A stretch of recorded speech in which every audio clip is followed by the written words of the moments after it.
ഓരോ ദേശത്തിനും ഓരോ കഥകളുണ്ട്. ചിലത് ഉറക്കെ പറയപ്പെട്ടവ, ചിലത് നിശബ്ദമായി കാലത്തിൻ്റെ ഇടുക്കുകളിൽ ഒളിഞ്ഞു കിടക്കുന്നവ. 300 മുതൽ 600 AD വരെയുള്ള കേരളത്തിൻ്റെ ചരിത്രവും അങ്ങനെ തന്നെയാണ്. ചില കാലഘട്ടങ്ങളെക്കുറിച്ച് നമുക്ക് വ്യക്തമായ ചിത്രമുണ്ട്. ചില കാലങ്ങളെക്കുറിച്ച് നമുക്ക് കിട്ടുന്നത് വെറും കുറച്ച് സൂചനകൾ മാത്രം. അവയുടെ ഇടയിൽ നിൽക്കുന്നൊരു കേരളമുണ്ട്. മാറിക്കൊണ്ടിരിക്കുന്ന, രൂപം മാറിക്കൊണ്ടിരുന്ന, പഴയ ലോകത്തെയും പുതിയ ലോകത്തെയും ബന്ധിപ്പിച്ചൊരു കേരളം. എക്കോസ് ഓഫ് കേരള പോഡ്കാസ്റ്റിലേക്ക് സ്വാഗതം. കേരള ചരിത്രം മനസ്സിലാക്കാൻ ശ്രമിക്കുന്ന എക്കോസ് എക്രോസ് ഏജസ് എന്ന ഈ ഹിസ്റ്ററി സീരീസിലെ അടുത്ത എപ്പിസോഡിലേക്ക് നിങ്ങൾക്ക് എല്ലാവർക്കും സ്വാഗതം. ഞാൻ വാണിപ്രഭ, ഒരു ശരാശരി മലയാളി.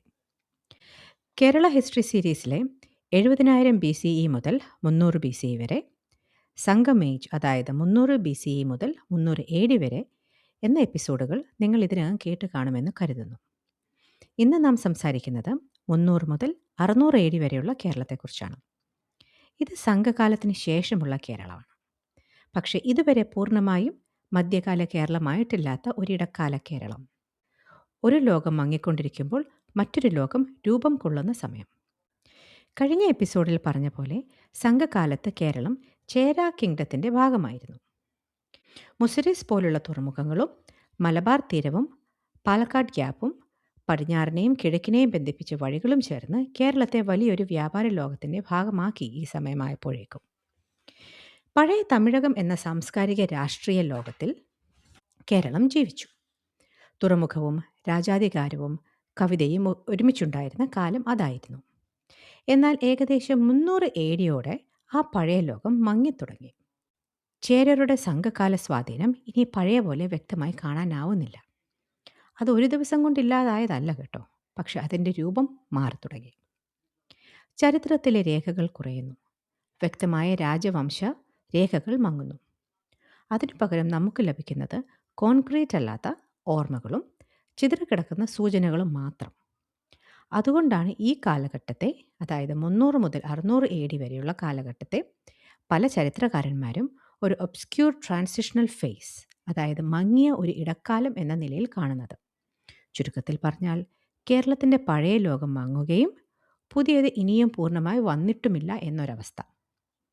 സംഘകാലത്തിൻ്റെ അവസാന നൂറ്റാണ്ടുകളിൽ കേരളത്തെ ഏറ്റവും ആഴത്തിൽ സ്വാധീനിച്ച ശക്തികളിലൊന്ന് റോമൻ ലോകവുമായിട്ടുള്ള വ്യാപാര ബന്ധം തന്നെയായിരുന്നു. റോമൻ ഈജിപ്തിലെ തുറമുഖങ്ങളിൽ നിന്ന് അറേബ്യ കടൽ മുറിച്ചു കടന്ന് കാറ്റിനെ ആശ്രയിച്ച് കപ്പലുകൾ മലബാർ തീരത്തെത്തിയിരുന്നു. Periplus of Erythraean Sea, Pliny പോലുള്ള ഗ്രീക്കോ റോമൻ രേഖകൾ കേരളത്തിന് തീരത്തുള്ള തുറമുഖങ്ങളെ, പ്രത്യേകിച്ച് മുസിരീസിനെ പരാമർശിക്കുന്നു.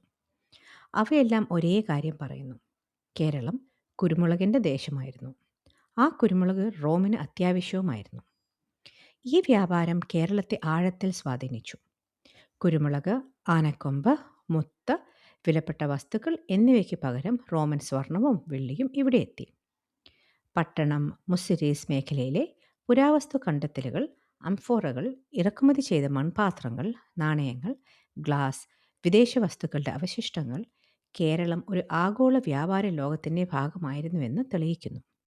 നമുക്കറിയാം, റോമക്കാർ കേരളം ഭരിച്ചിട്ടില്ല, പക്ഷെ അവർ കേരളത്തിന് തീരപ്രദേശങ്ങളെ വാണിജ്യപരമായും വസ്തു സാംസ്കാരികമായും നഗരവികസനപരമായി സ്വാധീനിച്ചു. മുസിരീസ് പോലുള്ള തുറമുഖങ്ങൾ വെറും ചരക്ക് ഇറക്കുമതി കേന്ദ്രങ്ങൾ മാത്രമായിരുന്നില്ല. ആശയങ്ങളും ആളുകളും സാങ്കേതിക വിദ്യയും വിദേശ വസ്തുക്കളും ബന്ധങ്ങളും എത്തിയ ഇടങ്ങളായിരുന്നു. അതുകൊണ്ട് റോമൻ സ്വാധീനം കേരളത്തിൽ രാഷ്ട്രീയ അധീനതയല്ല, പക്ഷേ വ്യാപാര അധിഷ്ഠിതമായ ആഴമുള്ള ബന്ധമായിരുന്നു. ഇമാജിൻ ചെയ്യൂ, മാസങ്ങളോളം കടൽ മാർഗം യാത്ര ചെയ്തൊരു കപ്പൽ അവസാനം മലബാർ തീരത്തെത്തുന്നു. അവിടെ കാത്തിരിക്കുന്നതൊരു പ്രദേശം മാത്രമല്ല, ഒരു ആഗോള വ്യാപാര തീരമാണ്. ഇവിടെ ഒരു സ്വാഭാവിക ചോദ്യം വരും: റോമൻ വ്യാപാരം പിന്നീട് എന്തുകൊണ്ട് കുറയാൻ തുടങ്ങി?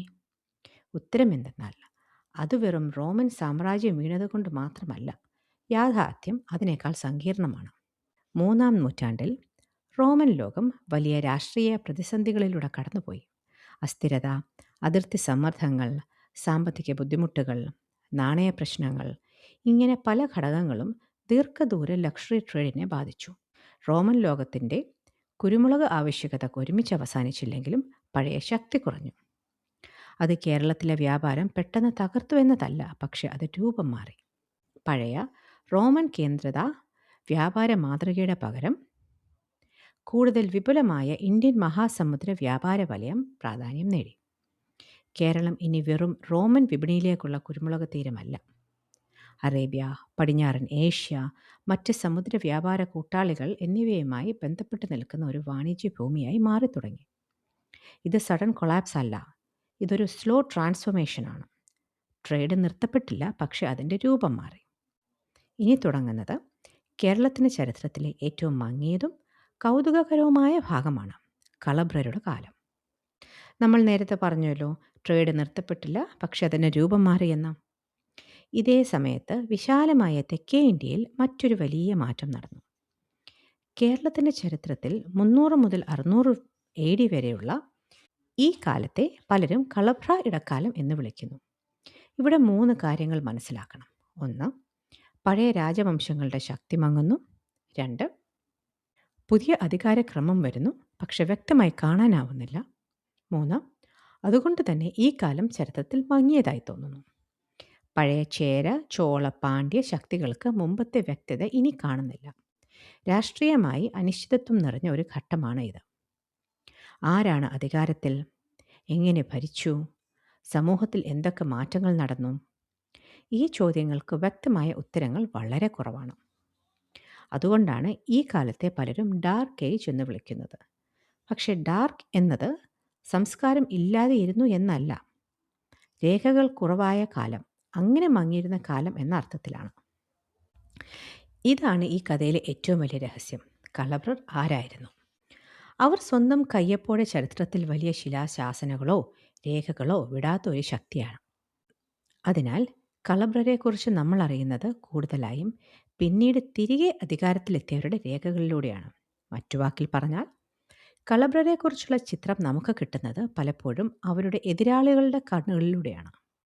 ചില പഠനങ്ങൾ പറയുന്നത് കളഭ്രർ മലയോര പ്രദേശങ്ങളിൽ നിന്നുയർന്ന ശക്തികളായിരിക്കാം. ചിലർ അവരെ പഴയ സാമൂഹിക രാഷ്ട്രീയ ക്രമത്തിന് പുറത്തുനിന്നുള്ള പ്രാദേശിക നേതാക്കൾ ആയിരിക്കാമെന്ന് കരുതുന്നു. മറ്റു ചിലർ അവരെ ബുദ്ധ ജൈന മതധാരകൾക്ക് കൂടുതൽ അനുകൂലമായിരുന്നൊരു രാഷ്ട്രീയ ശക്തിയായി കാണുന്നു. അതിനാൽ കളഭ്രരെ വെറും ആക്രമണകാരികൾ എന്ന് മാത്രം കാണുന്നത് പോരാ. ഒരു ബാലൻസ്ഡ് റീഡിംഗ് ഓഫ് ഹിസ്റ്ററി അനുസരിച്ച് അവർ പഴയ അധികാര കേന്ദ്രങ്ങളെ വെല്ലുവിളിച്ച മാറ്റത്തിൻ്റെ ശക്തിയായിരിക്കാം. കളഭ്രരുടെ ശക്തി ഒരു ഒറ്റ യുദ്ധത്തിൽ തകർന്ന തെളിവില്ല. ചരിത്രകാരന്മാർ കരുതുന്നത് അത് കൂടുതൽ മങ്ങിപ്പോയ ഒരു അധികാരഘട്ടമായിരുന്നു എന്നാണ്. പക്ഷെ 6-ാം നൂറ്റാണ്ടോടെ പാണ്ഡ്യർ വീണ്ടും ശക്തരായി ഉയർന്നു. പ്രത്യേകിച്ച് കടുങ്കോൻ എന്ന രാജാവിൻ്റെ നേതൃത്വത്തിൽ പാണ്ഡ്യശക്തി പുനർജനിച്ചു.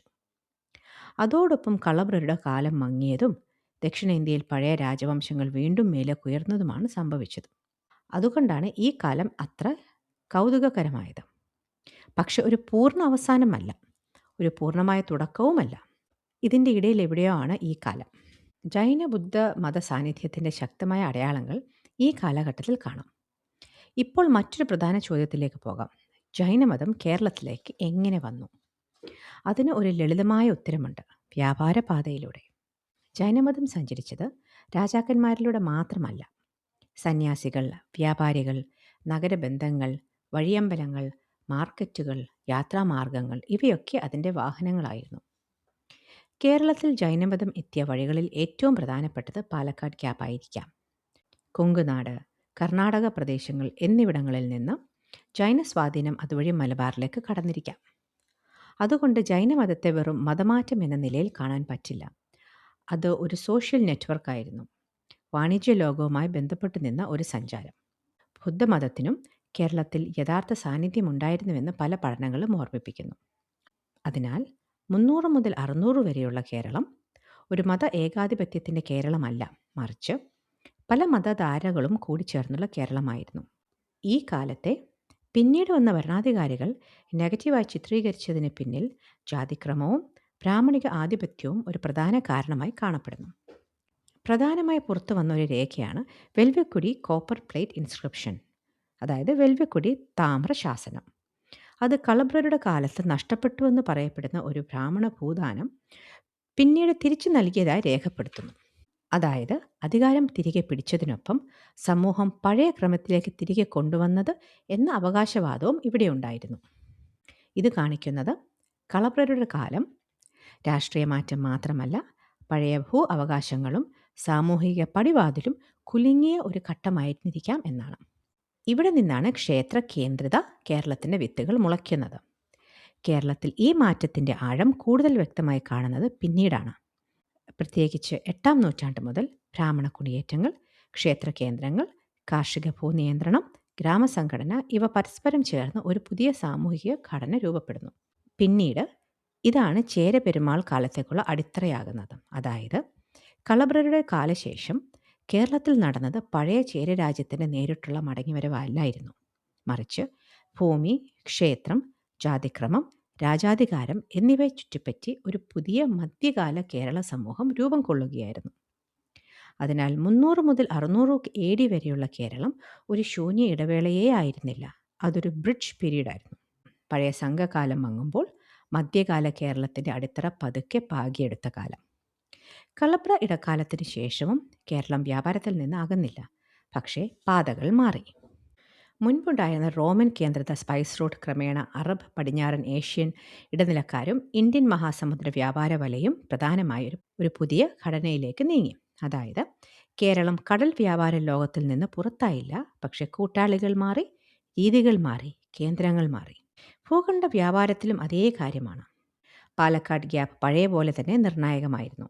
മലബാറിനെയും കൊങ്കുനാടിനെയും ബന്ധിപ്പിച്ച ആ വഴികളിലൂടെ വസ്തുക്കൾ മാത്രമല്ല, ആശയങ്ങളും മനുഷ്യരും മതങ്ങളും സഞ്ചരിച്ചു. പഴയ മുസിരീസ് റോം ബന്ധത്തിൻ്റെ ഗ്ലാമർ കുറഞ്ഞ ശേഷം ഇടത്തരം ഇടനാഴി വഴിയുള്ള ബന്ധങ്ങൾ കൂടുതൽ പ്രധാനമായി. ഇപ്പോൾ നാം 600 AD നിൽക്കുമ്പോൾ ഒരു പുതിയ കേരളത്തിന് അടിത്തറ രൂപം കൊള്ളുന്നത് കാണാം. ഇനിയും അത് പൂർണ്ണമായ ക്ഷേത്ര കേന്ദ്രിത ബ്രാഹ്മണിക കേരളമായിട്ടില്ല. പക്ഷേ ആ ലോകത്തിൻ്റെ വിത്തുകൾ മണ്ണിനടിയിൽ മുളയ്ക്കാൻ തുടങ്ങിയിട്ടുണ്ട്. രാഷ്ട്രം കൂടുതൽ പ്രാദേശികമാകുന്നു, സമൂഹം കൂടുതൽ അഗ്രേറിയനാകുന്നു, അതായത് കൃഷിയാധിഷ്ഠിതമാകുന്നു.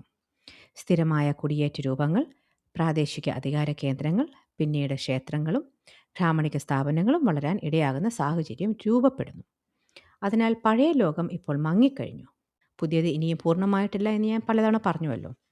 അങ്ങനെ നോക്കുമ്പോൾ 300 AD മുതൽ 600 AD വരെയുള്ള കേരളം ഒരു വിചിത്രമായ ഇടക്കാല കേരളമാണ്. പഴയ സംഘകാലം ഇപ്പോഴുമുണ്ട്, പക്ഷെ ക്ഷയിച്ചിരിക്കുന്നു. റോമൻ വ്യാപാരത്തിൻ്റെ ഓർമ്മകൾ ഇപ്പോഴുമുണ്ട്, പക്ഷെ അതിൻ്റെ മഹത്വം കുറഞ്ഞുകൊണ്ടിരിക്കുന്നു. കളഭ്ര ഇടക്കാലത്തിൻ്റെ അനിശ്ചിതത്വം അവിടെയുണ്ട്.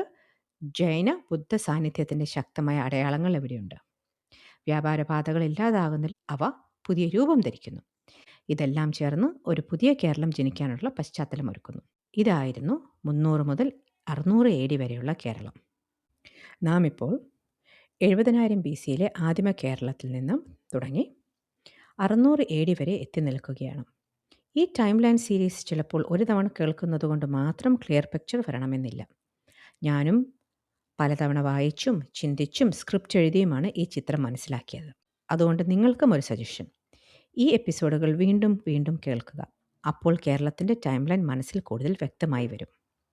അതുമാത്രമല്ല, 300 മുതൽ 600 AD വരെയുള്ളത്, 300 BC മുതൽ 300 AD വരെയുള്ള ഈ വലിയ കാലഘട്ടത്തെ വെറും 10-15 മിനിറ്റുള്ള എപ്പിസോഡുകളാക്കാൻ എനിക്ക് വളരെയധികം കാര്യങ്ങൾ പറയാതെ ഇരിക്കേണ്ടി വന്നു. അതുകൊണ്ടൊരു പൂർണ്ണമായ രൂപമാകുന്നില്ല, എന്നാലും ഒരു ഏകദേശ പിക്ചർ നിങ്ങൾക്ക് ലഭിക്കുന്നു എന്നാണ് എനിക്ക് തോന്നുന്നത്. Pardon my ignorance if this sounds silly. പക്ഷെ ഒരു പേഴ്സണൽ നോട്ടുണ്ട്. കളഭ്രൽ എന്ന പേര് ഞാൻ സ്കൂളിൽ പഠിച്ചിട്ടുണ്ടെന്ന് എനിക്ക് തോന്നുന്നില്ല. ഉണ്ടെങ്കിൽ തന്നെ ഞാൻ ഓർക്കുന്നേയില്ല. ചേര, ചോള, പാണ്ഡ്യ ഇവ കേട്ടിട്ടുണ്ട്. പക്ഷെ കളഭ്രരുടെ കഥ ഇപ്പോഴാണ് ശ്രദ്ധയിൽപ്പെട്ടത്. May be that itself tells us something. ചരിത്രത്തിൽ ചിലർ വളരെ ശബ്ദത്തോടെ നിലനിൽക്കുകയും ചിലർ നിഴലിൽ നിന്ന് തന്നെ കാലഘട്ടം നിർവചിക്കുകയും ചെയ്യുന്നുവെന്ന്. എന്തായാലും ഇന്നത്തെ യാത്ര നിങ്ങൾക്ക് ഇഷ്ടമായി എന്ന് കരുതുന്നു. അങ്ങനെ ഒരിക്കൽ കേരളത്തിൻ്റെ ചരിത്രത്തിൽ മങ്ങിയതും അനിശ്ചിതത്വം നിറഞ്ഞതുമായ ഒരു കാലഘട്ടം പതിയെ ഒരു പുതിയ സമൂഹക്രമത്തിലേക്ക് വഴി തുറക്കുന്നു. കളഭ്രരുടെ കാലത്തെ ഈ രാഷ്ട്രീയ മൗനത്തിൽ നിന്ന് ഭൂമിയെയും ക്ഷേത്രങ്ങളെയും ചുറ്റിപ്പറ്റി പുതിയ അധികാര കേന്ദ്രങ്ങൾ ഉയർന്നു വന്നു. അതൊരു കാലത്തിൻ്റെ അവസാനമായിരുന്നില്ല, മധ്യകാല കേരളത്തിന് തുടക്കമായിരുന്നു. കിങ്ഷിപ്പ്, വിശ്വാസം, സാമൂഹിക ക്രമം ഇവ ഒത്തുചേർന്ന് കേരളത്തെ വീണ്ടും രൂപപ്പെടുത്തിയ ആ ലോകത്തിലേക്കാണ് നമ്മൾ കടക്കുന്നത്. അത് അടുത്ത എപ്പിസോഡിൽ കാണാം. കേരളത്തിൻ്റെ temple age 600 AD to 1200 AD, 600 AD മുതൽ 1200 AD വരെ. അടുത്ത എപ്പിസോഡിൽ കാണും വരെ ശ്രദ്ധയോടെ ഇരിക്കുക, കൗതുകത്തോടെ തുടരുക. Stay tuned. Thank you and take care.